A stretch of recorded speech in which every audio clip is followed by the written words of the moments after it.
রঘুনাথগঞ্জ বিধানসভায় এবার কিন্তু ঝড় উঠতে চলেছে মিমের।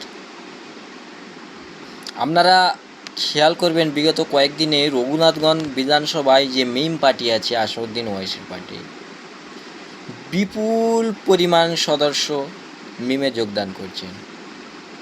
বিগত কয়েকদিন আগে যখন শহীদ আয়াতুল্লাহ খামিনিকে হত্যা করেছেন, সেখানে বিপুলভাবে প্রতিবাদও করেছেন। খালি কোন বিধানসভায়? সেই রঘুনাথগঞ্জ বিধানসভায়। দাওয়াতে ইফতার পার্টি দুটো জায়গায় দুবারও করলো, সেই রঘুনাথগঞ্জ বিধানসভায়। তোমরা খেয়াল করো, এর আগে বিগত কয়েকদিন আগে রঘুনাথগঞ্জ বিধানসভায় প্রচণ্ড বিপুল পরিমাণে রঘুনাথগঞ্জ বিধানসভায় দাওয়াতে ইফতারিতে ইমরান সোলঙ্কির উপস্থিত ছিলেন। প্রচণ্ড মানুষ, হাজার হাজার মানুষ দাওয়াতে ইফতার করলেন।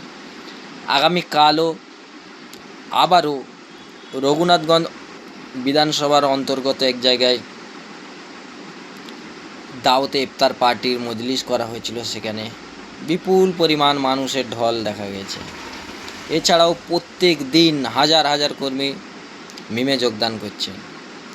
যদি আসাউদ্দিন ওয়াইসি বাংলায় এসে রঘুনাথগঞ্জ বিধানসভা কেন্দ্রে 10 থেকে 15 জায়গায় পথযাত্রা করে দেয়, তাহলে রঘুনাথগঞ্জ বিধানসভা কিন্তু মিমের হাতে চলেছে।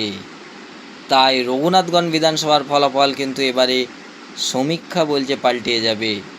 এখানে মিমের প্রভাব যথেষ্ট বাড়ছে, এখানে মিম কিন্তু বাজিমাত করতে পারে।